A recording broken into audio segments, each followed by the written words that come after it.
Lost revolutionised television more than 20 years ago, changing the way that we actually watch TV today. So I thought it was finally time to head back to the island and see how well it holds up today. Now I'll be covering season 1 episode by episode, with no spoilers beyond the episode we're discussing. But expect a few cheeky jokes, little asides and inside jokes for fans of the series, along with moments of hindsight along the way. If you like this format, let me know in the comments and give the video a like so I know you want to see more retro recaps. Let's get into it. Episode 1 of Lost Season 1 starts with Dr. Jack Shephard awakening in the woods. He's briefly greeted by a dog that rushes off into the underbrush, and he's banged up and has a pretty nasty gash on his back. Before Jack can look any further, he rushes down to the beach where he finds the remains of Oceanic Airlines Flight 815. It's absolute chaos, and the production team have clearly spared no expense. Jack immediately gets stuck into helping everyone, and we get brief glimpses of different characters we'll be following this season, which includes Michael settling into his usual mantra of shouting for his son Walt, Shannon screaming, and Charlie wandering around aimlessly. There's also an 8-month pregnant woman here too, called Claire. Jack somehow finds time to reassure Claire that everything's going to be okay, despite the fact someone literally gets sucked into a jet engine moments before, causing a huge explosion. In the aftermath of helping various individuals, punctuated by another spectacular blast, Jack heads into the woods alone, where he finds a quiet spot to patch himself up. Thankfully, a woman called Kate is nearby to help. We also see that Jack has some intriguing tattoos on his arm. I really hope we'll get some more insight into this in the episodes ahead to figure out the origin of these. We also get our first glimpse of resident bad boy and our season's anti-hero, Sawyer. While he stares wistfully into the distance, Saeed enlists Charlie's help with starting a fire. As it burns, Saeed questions where the help is even coming for them. Back on the beach, Kate is concerned when Jack tends to a man who was sitting in the seat next to her. Who is he? Well, we'll find out very soon. Now as they talk, the pair mention how the front and tail end of the plane have come apart, and it seems like both are lost. No pun intended, of course. While the tail end appears to be out of the question, Jack deduces the best way to get rescue is to track down the cockpit. The transceiver in there could help them send a signal out, and Kate actually saw smoke through the valley too, where it appears to have landed. Speaking of smoke, now's probably a good time to segue into one of the show's biggest mysteries. An ominous low roar echoes through the forest as the trees begin to sway. The sound is a disturbing blend of mechanical and animalistic, hinting that something far more sinister is lurking in the woods. Now flashback this episode sees Jack back on board the plane and drinking heavily. As he gets up from his seat, a man pushes past and races to the front of the plane. Before we get a glimpse of who this is, Turbulence sees Jack forced to put his seatbelt on and hunker down. Rose, the woman Jack saved earlier, is actually sitting across the aisle from him. He tries to reassure her that everything will be okay, while her husband is still in the bathroom. Moments later, the oxygen masks drop and the plane begins to plunge. Back in the present, Jack and Kate head out in search of the cockpit. They're not alone though, as they're joined by Charlie.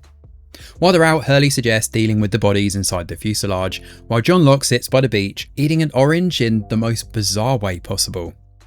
He doesn't even flinch at the sudden downpour of rain either, so given the fact he hasn't spoken yet, could he possibly be British? Back with our trekkers, Charlie reveals he's part of the band Driveshaft. Kate's heard of them, but it doesn't ring a bell for Jack.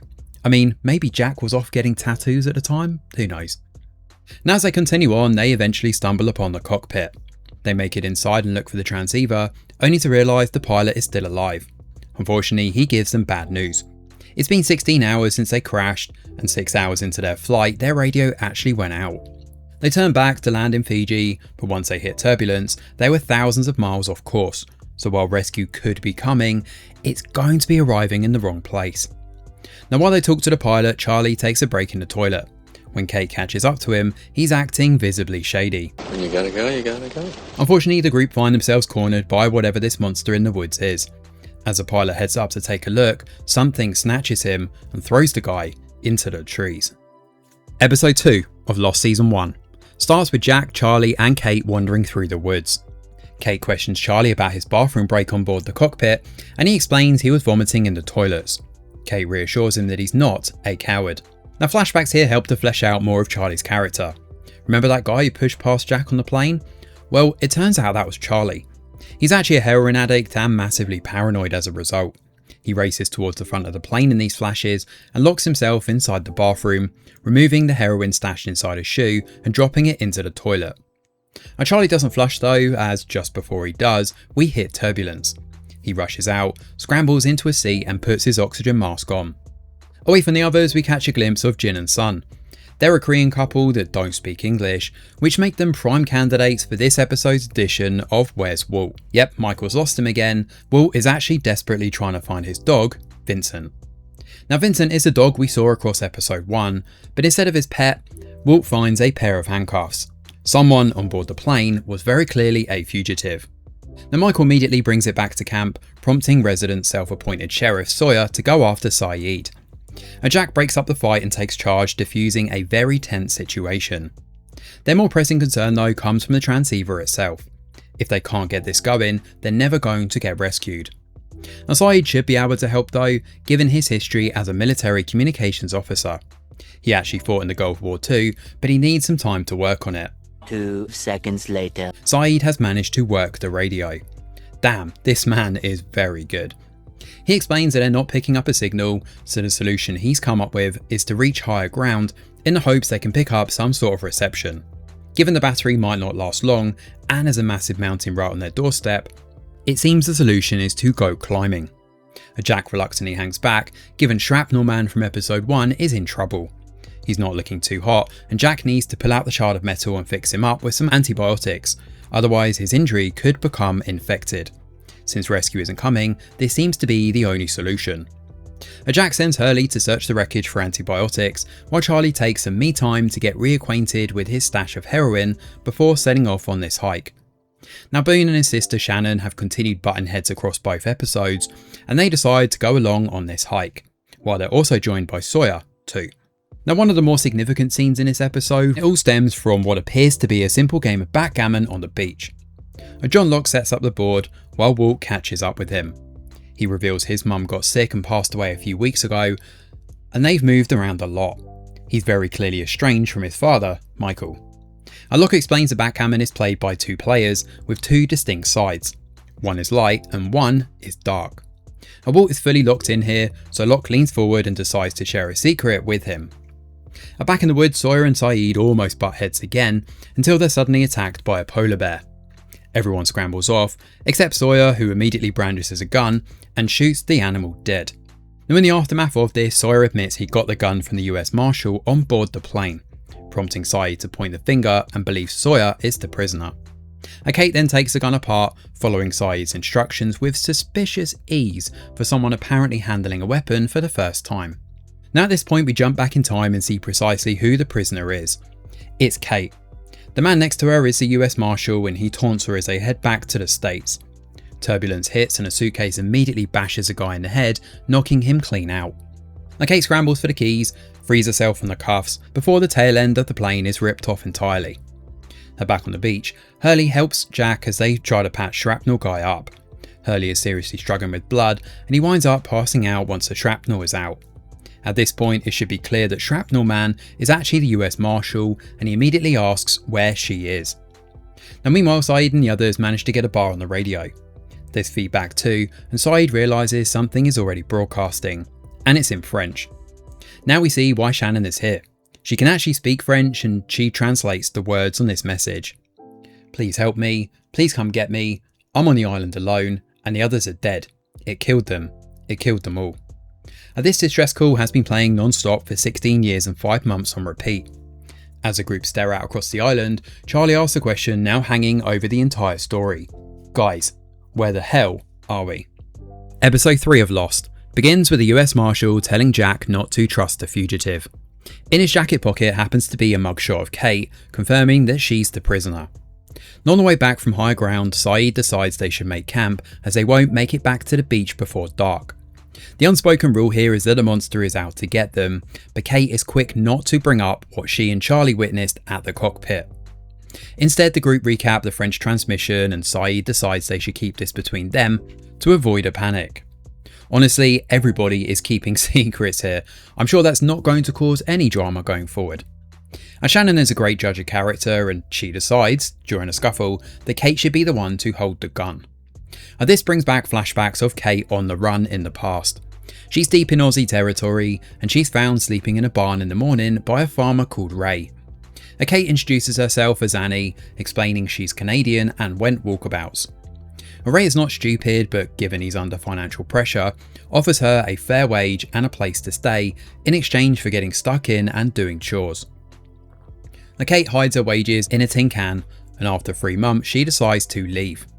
Ray catches her trying to slip out in the night and talks her around, admitting that everyone deserves a fresh start, and he'll even drive her to the station in the morning.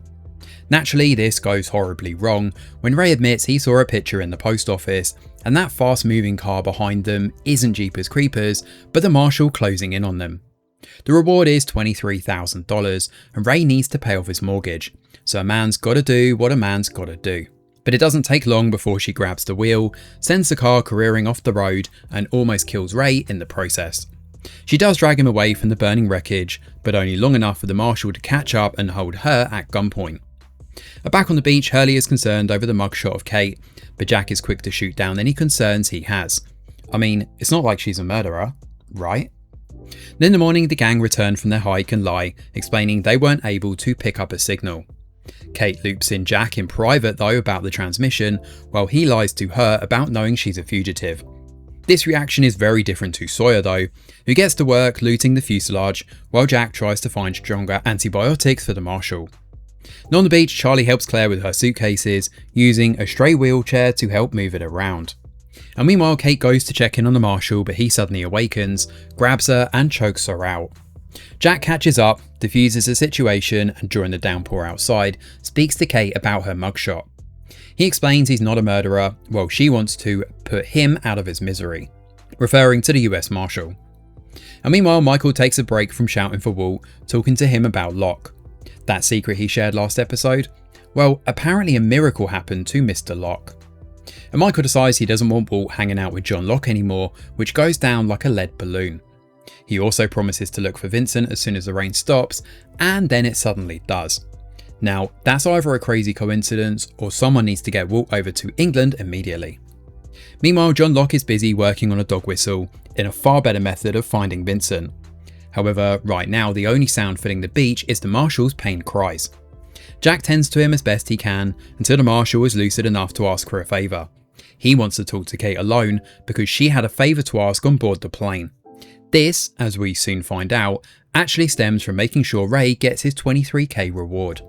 It's not Kate who eventually kills the marshal though, it's actually Sawyer. Only the gunshot somehow misses his heart and perforates his lung. Jack is understandably pissed, and Sawyer is shocked he's such a bad shot. I guess he's only good when it's a moving target. Jack reluctantly finishes the job, while Locke uses his whistle to call for Vincent. It works, but rather than taking the credit himself, Locke lets Michael bring the dog back to Walt and briefly play the hero. Down on the beach, Jack tells Kate he doesn't want to know what she did, explaining that 3 days ago they all died and this is their chance at a fresh start. Much like the backgammon game last episode, it's one of those seemingly innocuous moments that's easy to overlook on a first viewing, but carries far more significance than it initially appears. Now as the episode closes out, small fragments of humanity begin to emerge across the beach. The final shot lingers on John Locke, quietly watching everything unfold. Episode 4 of Lost shifts the focus over to Locke. After the crash, he's shocked to find he's able to move his legs. Barking then brings us back to the present, where Vincent senses something stirring in the fuselage. It turns out to be wild boars feasting on the dead. Remember when Jack said he'd handle all the bodies inside the fuselage to Hurley several episodes ago? Well, he clearly didn't do a very good job of it, did he? In the aftermath of this, Jack decides they need to burn the bodies inside the wreckage. Saeed is uneasy about the idea, pointing out that they know nothing about the religious beliefs of those who died, but Jack isn't particularly interested in debating it. The Jack-tatorship is already beginning to take shape on the beach, and he even shoots down Claire's suggestion that he lead a vigil to honour the dead, instead telling her that she should be the one to do it herself. Saeed isn't interested in gathering firewood like the rest of the group, as he's instead trying to triangulate the signal from the transceiver to figure out its origin. That way they can find a power source and get the hell off the island. However, they also need some food too, given they've gone through everything from the plane. Step forward, John Locke. He knows there's a mother boar nearby, and he's intending to go hunting with a neatly arranged series of knives that he checked onto the plane. Kate and Michael decide to head out with Locke, while Sun is tasked with looking after Walt. Charlie is also called upon by Shannon to help teach him fishing, and it's a pretty redundant subplot, but it keeps them both busy, I guess. Boone also tasks Jack with speaking to Rose, who's taken some time to look out over the ocean, holding out hope that her husband is still out there somewhere. Now, further flashbacks show a bit more of Locke's backstory. He works at a dead-end office job with an arsehole boss called Randy. Locke hangs with his friend at lunch, playing a board game that Randy completely grills him over. He also bashes Locke for wanting to go on a walkabout where he'll hunt and gather food.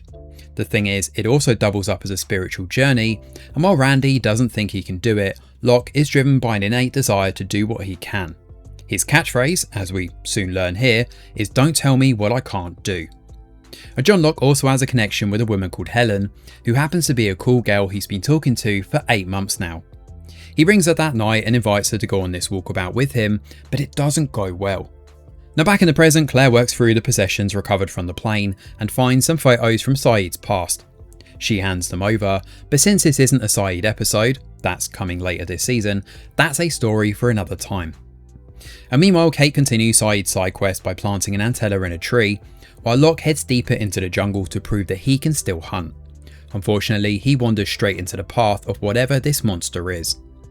Back on the beach, Rose is convinced Bernard, her husband, is still alive, while Jack winds up seeing visions of his father on the beach. Jack goes racing through the canopy to try and find him, but instead stumbles upon John Locke, who's covered in blood and brings back the mother boar he's slain off screen for everyone to eat. That night, Claire leads a vigil to honour the dead, but Jack chooses not to join them. Instead, he sits alone on the beach. Locke also lies to Michael here, claiming that he never got a proper look at the monster. The episode then ends with one final flashback. Locke is refused entry to the walkabout because he's actually in a wheelchair. And yes, that wheelchair we've been seeing across the season, well, it's sitting abandoned on the beach, and it very clearly belongs to John Locke. Episode 5 of Lost begins with Jack racing out to save someone drowning. It's touch and go for a while, but he's shocked to discover it's actually Boone. Only Boone actually tried to swim out to save a woman further out called Joanna, but underestimated the distance. Jack makes a split decision and takes Boone back to shore. By the time he goes back in the water again, Joanna has passed away. She got caught in a riptide initially, and Jack blames himself for not doing more to save her. This desire to always be a hero and being so hard on himself for every failure is something that gnaws away at him. It also sees more of these visions bleed through, as Jack continues to see his father, Christian, on the island. Some of the passengers are also having issues acclimatizing. Sun's lips are cracked and she needs water, while Claire is suffering from dehydration and needs to take on more water given she's effectively drinking for 2. Speaking of water, they only have 18 bottles of fresh water left. With Boar running low too, everyone is relying on Jack for answers. He obviously doesn't have any though, but hey, this is what happens when you're the de facto leader. Flashbacks this episode dive deeper into Jack's history. Christian is pretty hard on this kid, telling Jack he shouldn't be a hero because when he fails, Jack doesn't have what it takes to stick it out. We don't see much in this episode for the time during Jack's upbringing and work, but when we catch up with these flashes again later in the episode, Jack is a lot older now. This second flashback, things are clearly estranged between Jack and Christian, and his mother tries to convince Jack to go after his dad and bring him home. He's currently in Australia. When Jack arrives, he learns his father is a heavy drinker and has actually passed away. Back in the present, Jack goes rushing through the woods after his dad, leaving those on the beach to fend for themselves. He almost goes tumbling off a cliff too, until Locke shows up to save him. Locke and Jack have a pretty fascinating chat about ideologies here, as they talk about destiny and fate. Locke knows better than most that this island is different and special in a way that few others can understand. Locke is happy to entertain the impossible and explained he's looked into the eye of the island and what he saw was beautiful. When he leaves to fetch water, he encourages Jack to continue on his mission to finish what he's been looking for. Well, he finds more of the plane's wreckage, which happens to have fallen near a cave that would do nicely as their new base off the beach. They even have running fresh water too, which solves that problem. This spot also happens to play host to Christian's coffin too. Back on the beach, Claire passes out and desperately needs water, but almost all of it is gone. After a bit of finger pointing, we learn that Boone was the one who took it. trying to do the right thing and failing spectacularly, which seems to be a recurring theme with this guy. Now back at the new base, Jack opens a coffin, only to find it empty. He grabs a bat and smashes it apart in frustration, realising that this game of hide and seek may not be over and his father could continue popping up in the future. Now after dealing with his dad, Jack returns to the beach and takes control before things get ugly with Boone. He tells the survivors that they need to work together or die alone, and this rousing speech, at least for the time being, succeeds in bringing the group together. Episode 6 of Lost begins with us switching focus and honing in on Jin and Sun. Her son sits on the beach and watches as Kate and Jack flirt with each other. Kate wants to know more about Jack's tattoos, but it's not the right time, given we probably need a whole episode to dive into that story. The group are about to be divided though, given the freshwater Jack found last chapter. Out on this expedition, we have Locke, Jack, Kate and Charlie. Charlie in particular is running low on drugs, and as he steps out for another bit of heroin, he winds up standing right on a beehive. Drama ensues as a group strip off and race for the cave, attempting to outrun the bees, where they stumble upon 2 dead bodies, which Jack calls Adam and Eve. They've been here for at least 40 or 50 years, so they weren't from the plane, obviously. There's also a little bag here with 2 gems, one white and one black. Charlie and Locke hang back to salvage the wreckage for anything useful, while Jack believes they should make camp at the cave to avoid lugging so much water back and forth to the beach. Back in the cave, Locke actually recognises Charlie and knows he was in Driveshaft. He even has both their albums. He's also not about to lose sight of Charlie either, and explains he has faith that his guitar will show up soon. Locke is no dummy though, and knows Charlie is suffering from withdrawal symptoms, and he wants to help. That comes from him handing over the last of his heroin in exchange for the location of Charlie's guitar.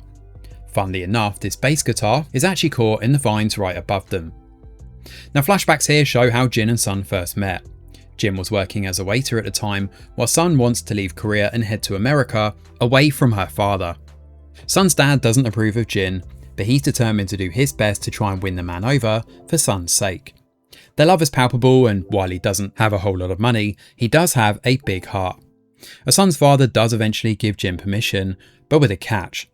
Jin has to come work for him, doing a year of management training, and then a year of work at the factory. Sun isn't happy about this, but Jin believes this is just temporary. Well, Sun's father puts Jin through the ringer, forcing him to do some rather unsavoury work. Sun barely sees her beloved now because of this, but Jin does his best to give her everything she wants. When Jin comes home covered in blood one night, Sun tries to question what he's doing.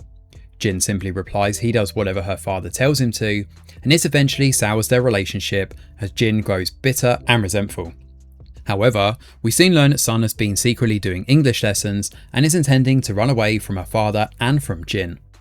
Back in the present, Jin beats Michael on the beach until Saeed and Sawyer jump in and separate them. They immediately grab the handcuffs and subdue Jin, at least until they can work out why he's acted this way, of course. When Saeed finds out about Jack's plan to move everyone into the cave, he's not convinced. Saeed would rather concentrate on the signal fire they have in the hopes of rescue. But is rescue even coming? This idea fractures the group right down the middle, and Kate decides to stay on the beach while Jack leads his group into the woods. Well, Sun shows up to see Michael while he's chopping trees and reveals she can actually speak English. Jin doesn't know, and she'd like to keep it that way for the time being. The earlier incident on the beach was all a misunderstanding over a watch. And Michael found this 2 days ago in the woods, and it actually belongs to Sun's father. Jin thought that Michael had stolen it. And Michael returns the watch to Jin, smashes the chain to his handcuffs with his axe, and tells Jin to stay away from him. Sun is caught at a crossroads here, just like she was during this episode's final flashback. Sun made plans to run away from Jin at the airport, and she had transport all ready to take her away too. However, Sun's love for her husband was way too strong, and she decided to stay with him, in the hopes that things would change. This, ironically, is just before their flight over to LA. The turning point comes from Jin holding a flower, the same one he initially offered to her as a symbol of his love. As the episode closes out, we cut back to the present once again, as the two groups hunker down for the night. Episode 7 of Lost shifts the focus once more to Charlie. Predictably, he is not doing well with withdrawal symptoms. Locke can tell when he decides they should go for a walk together. Charlie lures a boar right into Locke's trap, clearly serving as bait. Now Charlie doesn't find it particularly funny though, and he's not messing about either. He wants his drugs. Locke refuses to give them up, instead giving Charlie 3 chances to ask for them. On the 3rd time, he'll hand the heroin back, no questions asked. Now Charlie actually takes this seriously too, rather than spamming all 3 attempts back to back. Meanwhile, Jack is still sulking that Kate won't go to the caves with him.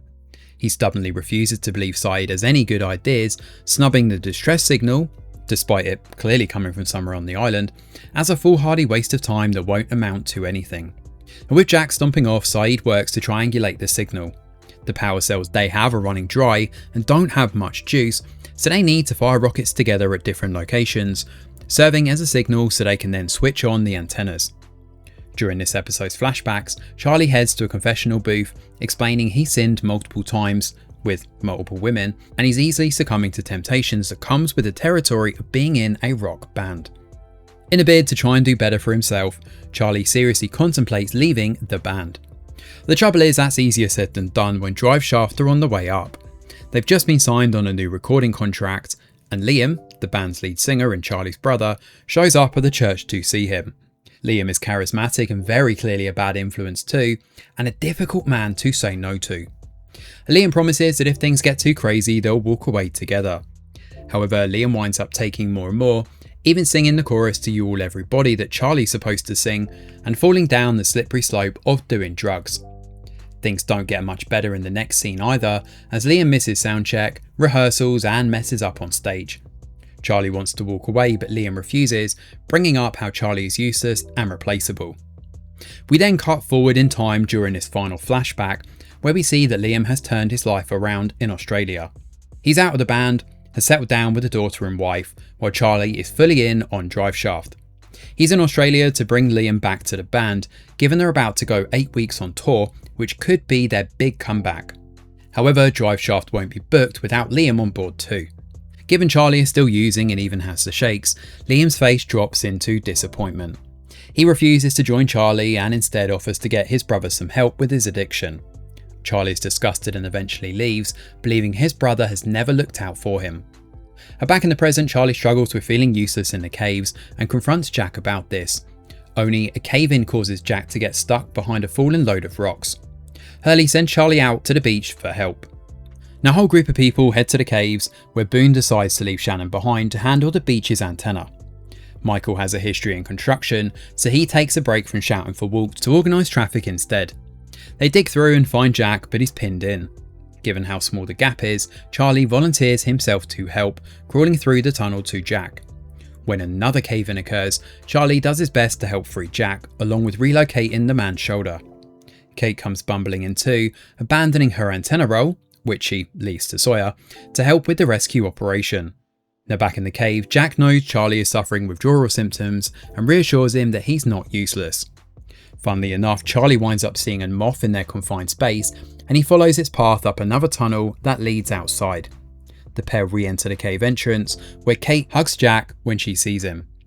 However, Charlie's the one who gains all the plaudits here for being brave. Outside, the 3 rockets are set off on time, and Saeed works to triangulate the signal. However, he's knocked out before he can get an answer. Back in the caves, Jack looks out for Charlie before he stands up and asks Locke in private for his drugs one more time. Locke obliges in disappointment and hands them over, but Charlie immediately throws the baggie into the fire and lets it burn. Episode 8 of Lost starts with Kate and Sawyer down on the beach. Sawyer does his best to try and chat up Kate, but it certainly doesn't work. Our flashbacks this episode focus on Sawyer and his history. He presents himself as a smooth-talking ladies' man, but it quickly becomes clear that he is also an experienced, confident trickster. While staying in a hotel room with a woman named Jessica, Sawyer pretends he's late for an important business meeting. As he grabs his suitcase, it accidentally opens and spills bundles of cash across the floor. Sawyer explains he's heading to Baton Rouge to close a deal involving an offshore drilling operation. A $300k investment will be tripled by a government-sponsored fund within 2 weeks. However, Jessica suggests offering up the missing $160k from her husband, David, allowing her and Sawyer to split the profits. David eventually agrees to the deal, while Sawyer uses some serious reverse psychology to make the opportunity seem even more legit. The money in Sawyer's suitcase is not actually his though.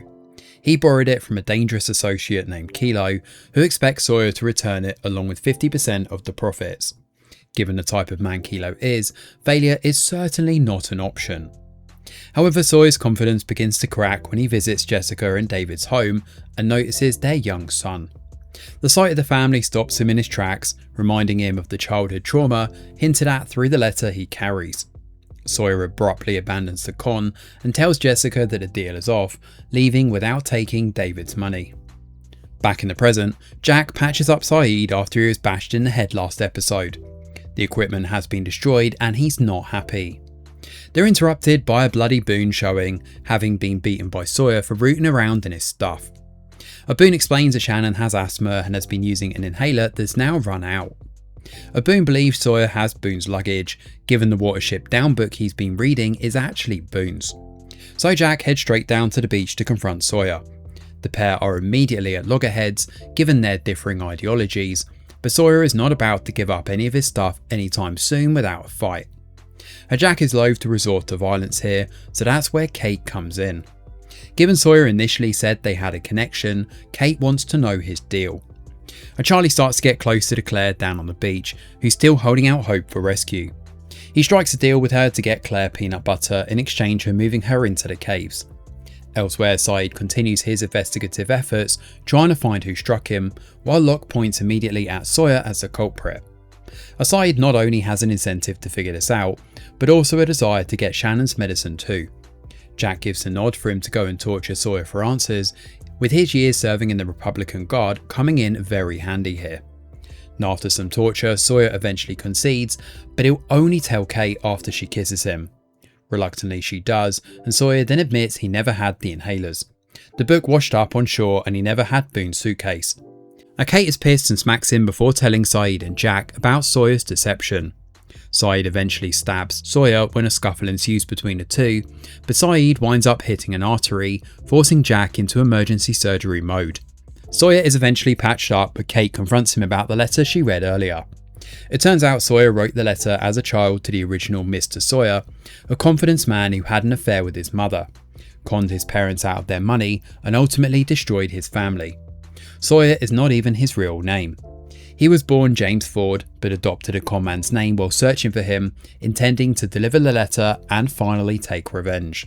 The cruel irony here is that James has become the very man he spent his life hunting. When Kate begins looking at him with sympathy, Sawyer angrily tells her to stop feeling sorry for him and pushes her away. Meanwhile, Sam manages to help channel a little with a natural remedy, which includes eucalyptus plants rubbed on her chest. With things simmering down, Saeed decides to leave the group after torturing Sawyer. He's ashamed of what he's done, especially after vowing never to do this again after his time in the past. Episode 9 of Lost shifts the focus over to Saeed.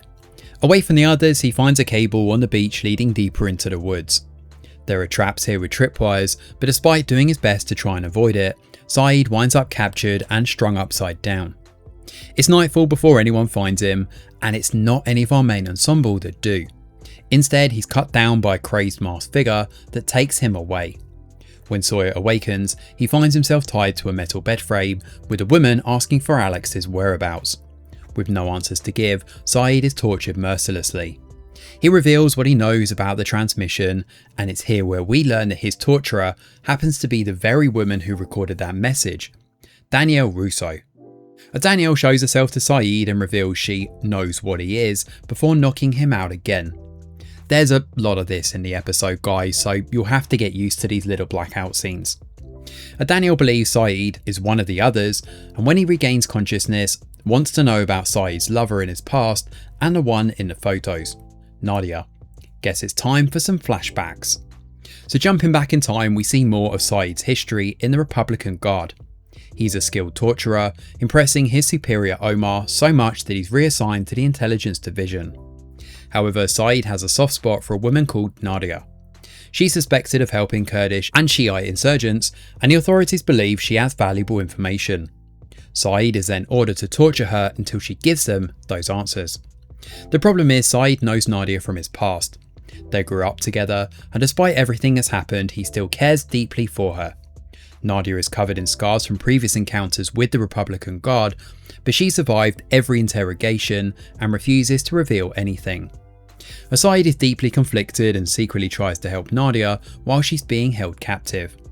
After a month with no progress, Omar orders Saeed to execute her. Instead, Saeed helps Nadia escape. When Omar catches them and calls for help, Saeed shoots him dead before shooting himself to make it look as though Nadia overpowered him, giving her the chance to escape. Back in the present, Saeed's sorrowful past seems to connect with Danielle. She shows off a music box gifted to her by someone called Robert, and after another brief KO session, Saeed is moved and works to fix it up for her. It's here we get a few answers over who Danielle is. She was part of a science team that arrived on the island initially, alongside Robert and other scientists. They were 3 days out of Tahiti when their instruments malfunctioned. During a storm, the ship slammed into rocks and ran aground. They made camp and dug out a temporary shelter, but rescue never came. 2 months they survived like that before the others attacked. While Danielle admits she hasn't seen anyone per se, they do whisper to her. When a loud roar brings Danielle outside, Saeed frees himself from his cuffs, courtesy of the tools he used to fix the music box. He grabs a rifle and his gear and heads out, finding Danielle and holding her at gunpoint. However, she raises her rifle too. Now, the firing pin has been removed from Saeed's gun though, and it's here Danielle mentions she shot Robert because he was sick. Saeed knows what it's like to hold on to someone, and that's precisely what's keeping him going with Nadia. The more he holds on, the more he pulls away from those around him.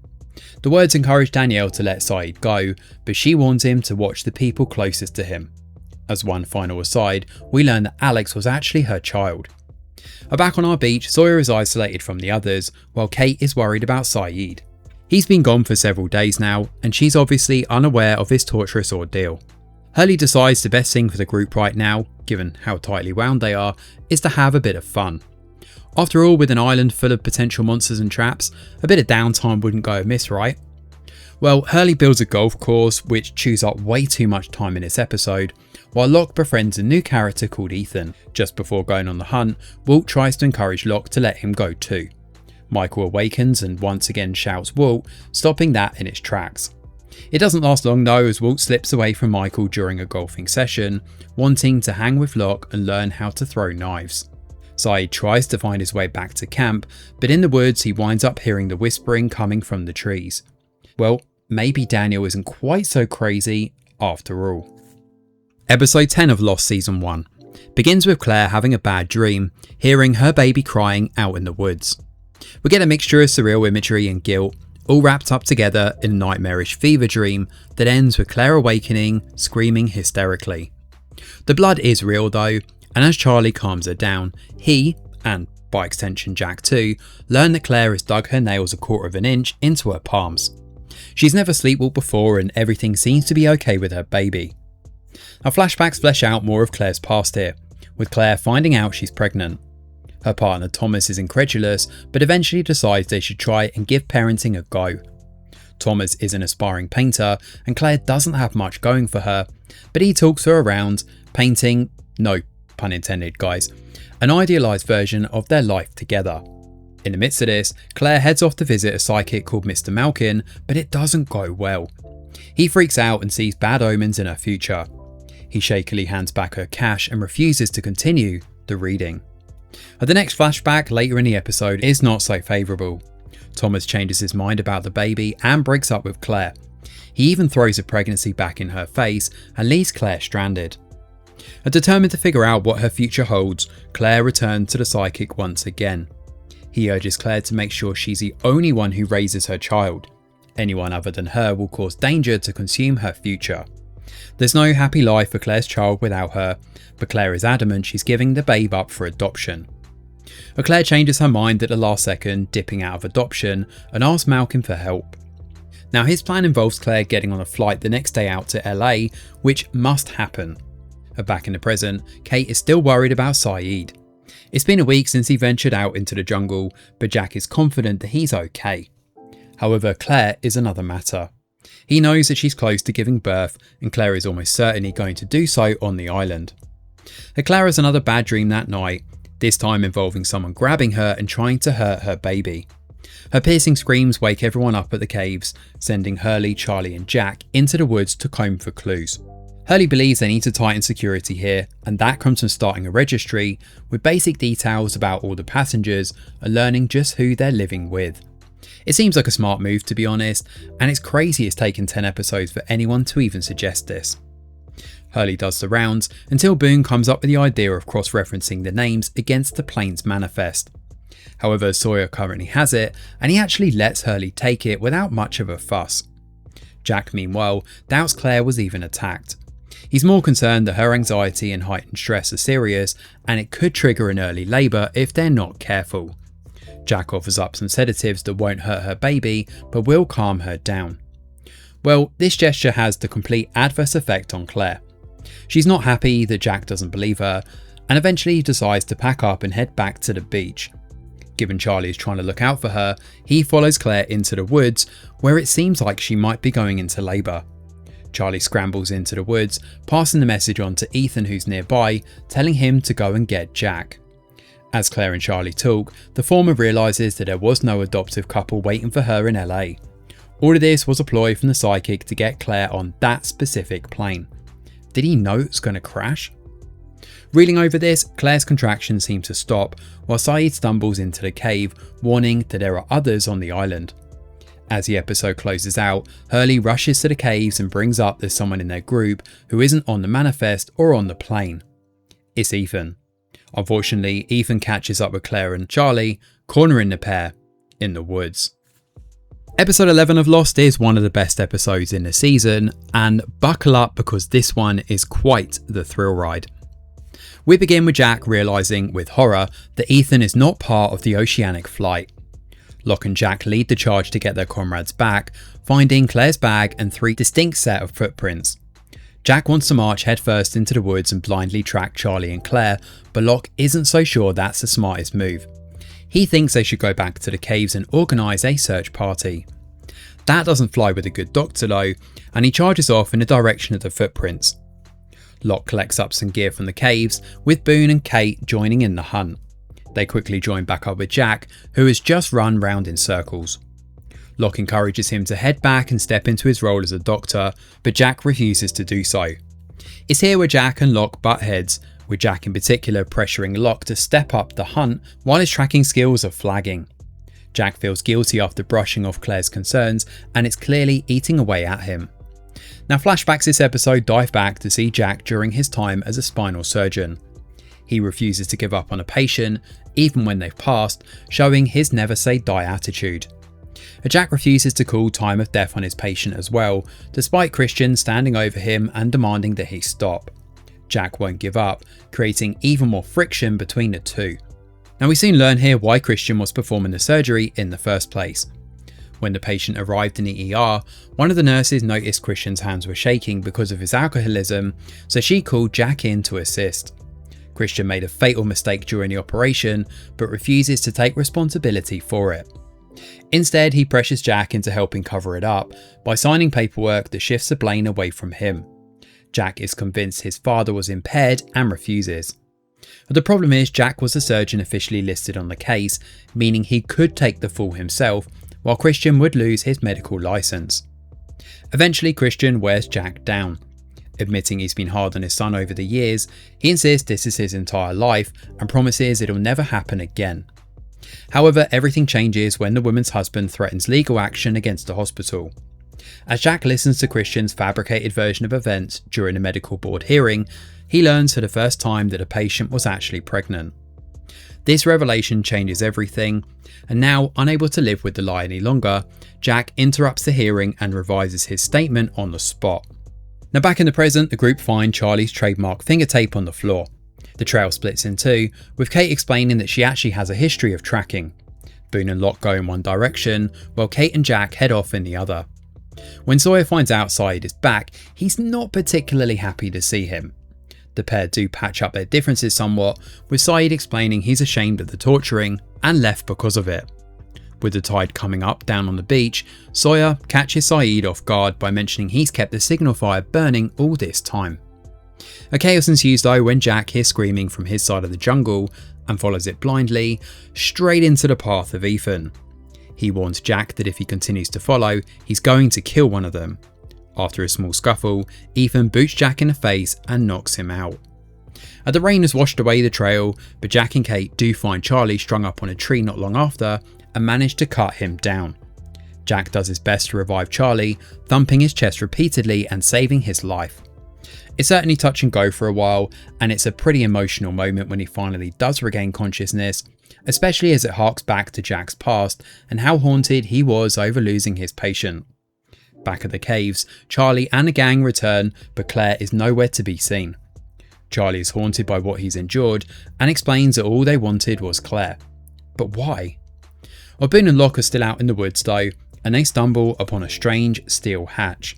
It's not part of the plane wreckage, and Locke is determined to figure out just what it is. And that's where we'll end things for part 1. Charlie has survived, but Claire is still missing, Ethan remains out there somewhere, the others are somewhere in the woods, and the survivors are beginning to realise this island is hiding far more secrets than they ever imagined. It feels like a fitting place to pause here, because from here on, Lost shifts into an entirely new gear. I'll be back soon with part 2 to cover the rest of season 1, right through to the 3-part finale. But until then, I'd love to hear your thoughts on this one. What's been your favourite episode so far? Has your opinion of any of the characters changed on a rewatch? And are there any moments you picked up on this time around that you completely missed the first time? If you enjoyed the recap, because I certainly have enjoyed making this one, I'd really appreciate a like and a subscription, along with any comments about how we could improve these videos in the future. There's plenty more Lost on the way, don't worry guys. And as always, thank you very much for watching, and I'll see you all on part 2.